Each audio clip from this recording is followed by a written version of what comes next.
Well, hello. Welcome back to Toy Thursday with Johnny Tiger on September 14, 2023. Now, we looked at this figure not too long ago. We didn't do a review of him, but he appeared near the end of our video on the Black Knight as one of the comparisons. This is Sir Owen, one of the good holy knights from the Mythic Legion toy line by the Four Horsemen. Gorgeous, gorgeous figure. Uh, One of these days, I am going to do a full video just on him because I think he deserved one. Uh, in fact, today's video, I started out thinking about doing a video on this guy, but then halfway through, I changed my mind because someone just a little bit more controversial and interesting showed up.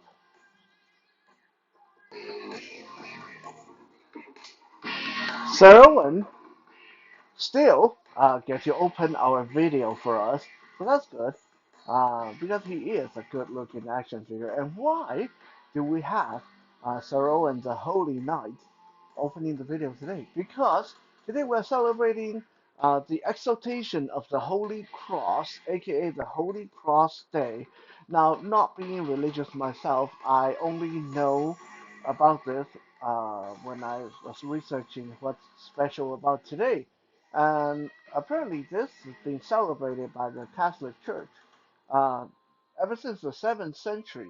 This is the day on September 14 every year. This is the day when the religious people celebrate, or the Catholic people anyway, celebrate the Holy Cross as a symbol of rebirth and the tree of life, and so on and so on. Like I said, not religious, don't really care. So we are going to get on and look at our interesting action figure of the day. Like I said, I was fully prepared to do a video on Sir Owen. I mean, he's from the Order of Isran. He's a great looking action figure. He got religious symbol all over him. He just looked like one of those knights from the old crusade. So I figured that he would be perfect for today. But then, halfway through, I thought, wait a second. If we are going to be celebrating the Holy Cross and rather kind of obscure religious symbol or religious day, then why don't we go all out and actually look at the angel of vengeance himself? So let's see, where do we begin? There was once a time a young man by the name of John Paul Valet who was a typical college student um, in computer programming of all things. So John Paul was going to college, staying in his dorm room, doing his homework, and suddenly an angel came crashing through his window, mortally wounded. And upon taking off his mask, this angel revealed himself to be John Paul's dad. Apparently, John Paul Valet, the senior, has been living a double life. During the day, he's a normal guy. At night, he put on a suit of armor and then go about killing bad people as the angel of vengeance. And also, this was when our poor computer programming student, John Paul Jr., learned that, oh wow, apparently my family has been doing this Angel of Vengeance business for many generations. And we serve a secret church order called the Order of St. Dumas. And basically, every generation, uh, we get taken away when we are infants and we get brainwashed, and there's all these military training, sword fighting, all this mystical stuff that get put in our head, and then we don't find out about this until later when the secret order call upon us to be the angel of vengeance. Well, like I said, at this point, The Angel of Vengeance, his dad, was mortally wounded, and so he basically said to Jean Paul Ballet, "You are going to be the next Angel of Vengeance. Do a good job. Have fun. Bye." And then he died. And Jean Paul was like, "Oh, Dad, please don't leave me. What happened? What are you talking about?" And I have no idea. And so, long story short, because it is a long and complicated story, Jean Paul Ballet tracked down the Order of Saint Dumas, wanting to know what exactly was his dad talking about. And the uh, people, the elders of the Saint Dumas order, told him, "Yeah, it is your destiny, just like your father and his father before him, to serve the church. And you are basically our crusader, our angel of vengeance. And it is your job to put on this suit of armor and go kill evil people." And so there we had it. He put on his helmet and then went about town and started doing his Punisher gig, basically killing evil people. Um, and just to make the story a bit shorter, because otherwise we're going to be here all night, he was introduced to us in the Batman Nightfall story arc, where Batman unfortunately had his back broken by Bane and could no longer be Batman. So, someone had to be Batman, right? Because Gotham cannot be without a Batman. So Batman decided to pass his mantle onto John Paul Valet, because well, John Paul Valet was kind of a training with Batman at the time. Like Batman was trying to get that avenging angel nonsense out of his head and get him to be a normal crime fighter. Unfortunately, upon putting on the Batman suit and becoming Batman, John Paul Valet's brainwashing resurfaced. So now we have a new Batman who thinks he's the angel of vengeance. And it's like sometimes he's Batman, sometimes he's at the angel of vengeance, Azrael. And yeah, it got really confusing. Luckily, Batman, the real Batman, eventually returned and retook his mantle, and Azrael basically from there on fade away, and sometimes he'll reappear, sometimes he's Batman's ally, sometimes he's Batman's villain.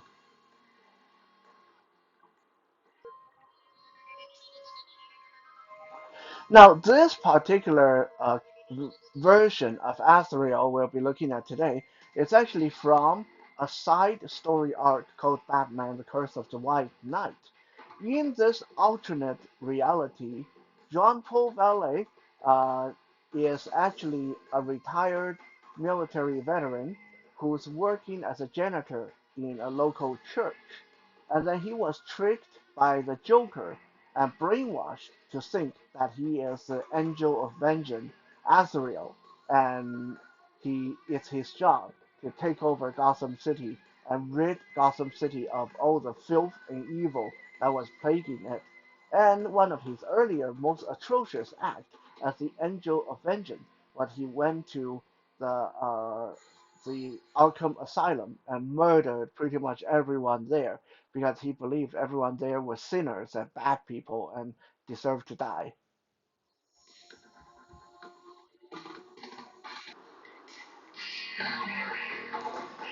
In addition to having a fancy suit of armor, the armor of Azrael, the fallen, the angel of vengeance, John Paul Valet has military training, computer programming, hacking ability.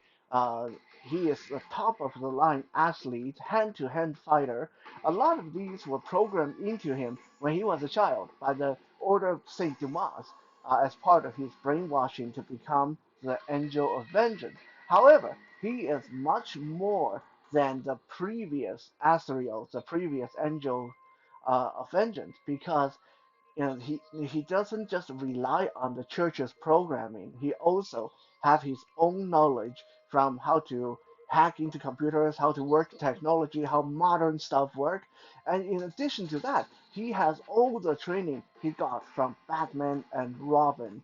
So he is a deadly martial artist and acrobat and uh, just all around a really impressive character. And like I said, fancy suit of armor, and he also wields a sword, a flaming sword, no less.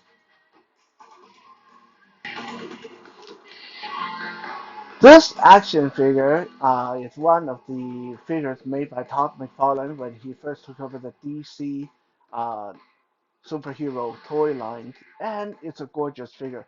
Now, I did not know anything about John Paul Valet or Azrael until I listened to a BBC audio drama of the Batman Nightfall story, and ever since then, I've been kind of captivated by this character. I mean, he's a like kind of a mentally unstable guy. He's kind of an anti-hero, and he dresses up as an angel of vengeance and he wields a flaming sword.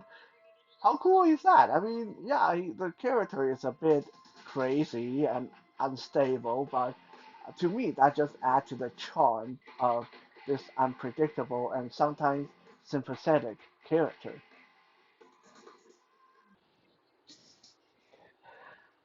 Now, I know a lot of people, especially people who collected DC superheroes from the early days when DC Collectibles or DC Direct, then Mattel had the license, were really angry that Todd McFarlane decided to make his figures in a 7-inch scale.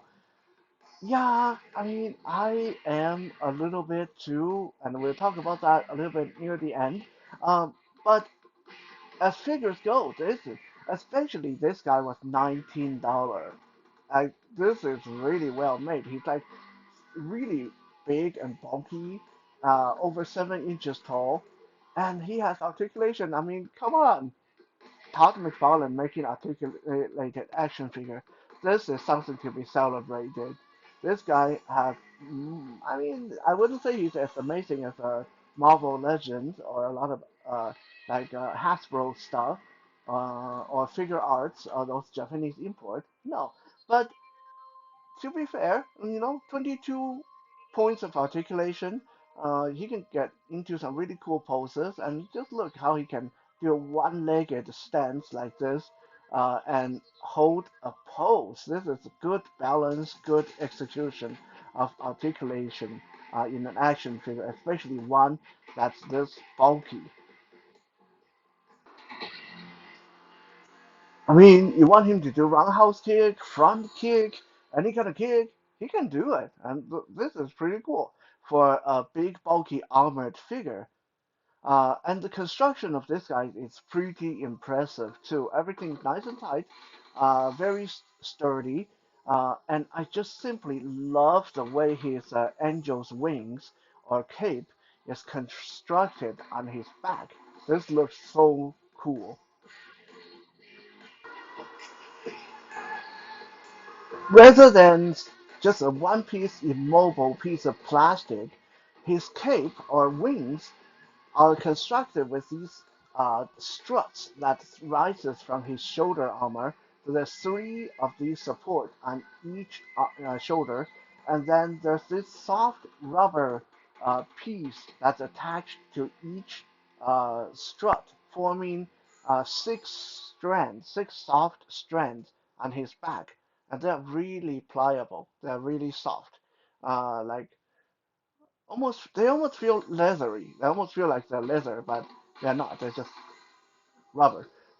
But they just look cool, feel really cool, and the cool part is they will allow you to pose him in all kind of poses, and these strands, these wings, will just flex and bend with gravity very convincingly. Now, the way it's put together does make me a little bit nervous. These thin supports on his shoulder armor feels like they might break if he falls off the shelf. So be very careful with this guy. They do look a bit delicate.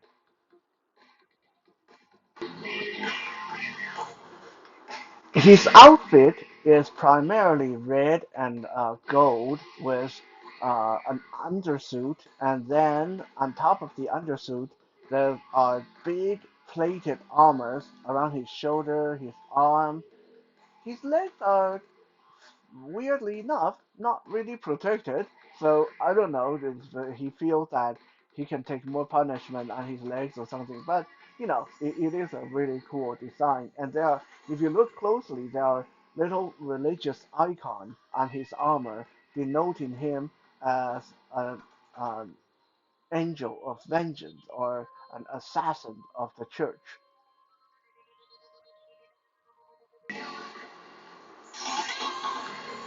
And of course, he can't be the angel of vengeance without his sword. So he comes with his sword and a display base and a trading card.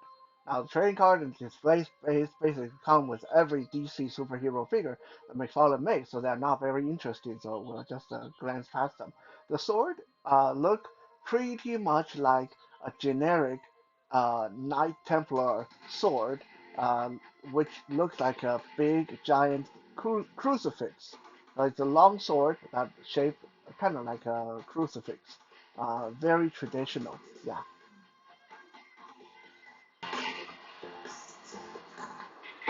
Now, I have mentioned on multiple occasions that the mark of a really good articulated action figure is that they can hold their weapon with both hands. Unfortunately, Azrael here can't. Yeah, I mean, his articulation is good, but he's there's just no way around it. Okay, his armor is bulky with those big shoulder plates, and he doesn't have very good forward motion with his arms, and butterfly joint is basically non-existent. So yeah, he can't hold his sword with both hands. He can hold it in either his left or right. But other than that, there's nowhere to store the sword. This is another sore point for me. It's like when you make an action figure that have a sword or something like that, come on, give them somewhere to store this. I mean, he doesn't just carry this in his hand all the time. He got to draw it from somewhere, right? So he needs a scabbard. But unfortunately, he doesn't come with one. However, what he comes with is arguably pretty cool as well. Did I mention flaming sword?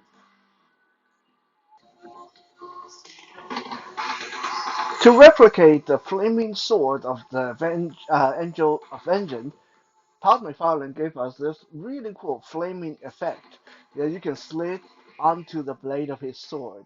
So the sword now looks like a fiery flaming blade. Yeah, okay, that's really cool. Especially again, let me say, this is a $19 action figure. Right now, as of this video, McFarlane action figure has been creeping up in prices, and the ones that used to be $19, that he's selling them now for like 25, $30, and I guess I can't blame him. A lot of the other figure companies, Hasbro, selling their Marvel Legends for like 25, $30, and sometimes bigger ones like $40. McFarlane has been doing pretty good keeping price down, but I don't think he can keep that up forever. So whether it be greed or necessity, I think the creeping up of the prices is pretty predictable. It's unwelcome, but it's predictable. Still, I say, if you can get this guy for $24, $25, it's still a hell of a good figure. It's bigger than your Hasbro GI Joes or Marvel Legends. It's much more better sculpted, better put together. And you know what? At least Todd McFarlane doesn't reuse his molds as often as most other companies I can name. Uh, a lot of these figures, Azrael, for example, is like completely new sculpt. Maybe the leg might be reused from something, but I can't even say that for sure. So, yeah, for $19, $20, maybe $25, you're getting a pretty much unique mold, big chunky action figure with good construction, good solid joints, a sword, and an energy fiery effect for the sword. yeah, it's pretty decent, and he's just a really good looking action figure.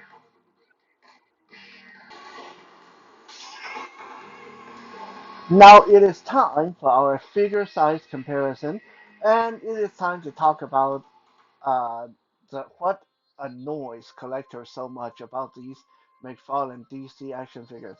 You see, people, collectors in general, don't like to have to start all over. Right? If I've been collecting, mm, let's say, DC superheroes for 10, 20 years, I want my collection to all blend in.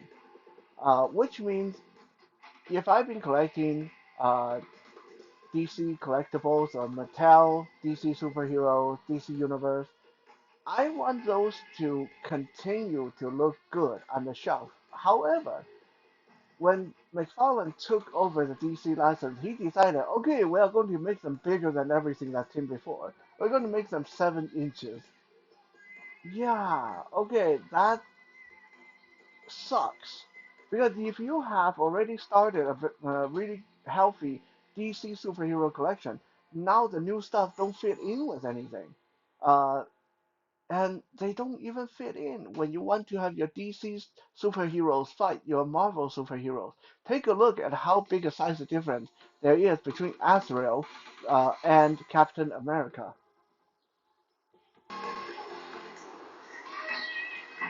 Yeah, I mean, you wouldn't think that no, less than 1 inch of difference will make this big of a difference, right? I mean, Captain America is a pretty good sized guy for a 6 inch scale figure. He is definitely taller than 6 inches. Um, and Azrael is not like a giant man. I mean, his armor is bulky. He had all bulked out because of his armor, but he's not super tall either. So you wouldn't think they would look this different, but when you stand them next to each other, yeah, he like the scale difference is very noticeable. Captain America just looks puny next to this guy.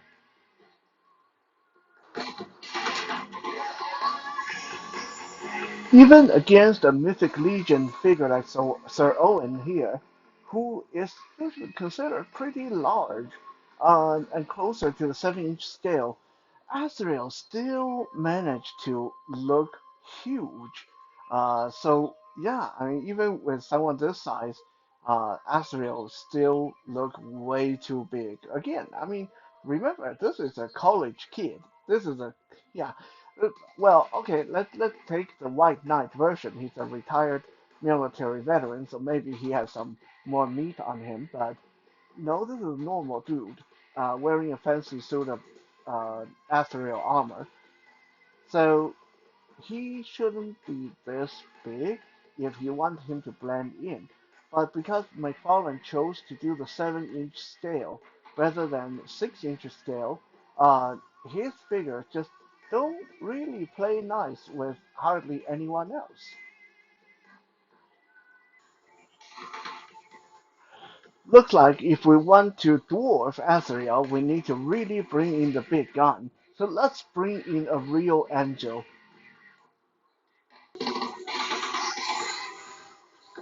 You dare call yourself an angel? Now this is a real angel. We have, of course, a Redeemer from McFarlane's own Spawn toy line, and this is an angel. This guy is one good looking figure too. McFarlane is just really good at making good looking figures. If only he would play nice and make them the same size as other people, and everyone can play together on the shelf. But no, he got to make him either super small or super big. But hey, at least when we stand this Redeemer next to Azrael, then yeah, the real angel dwarves the fake angel. There's no question about that.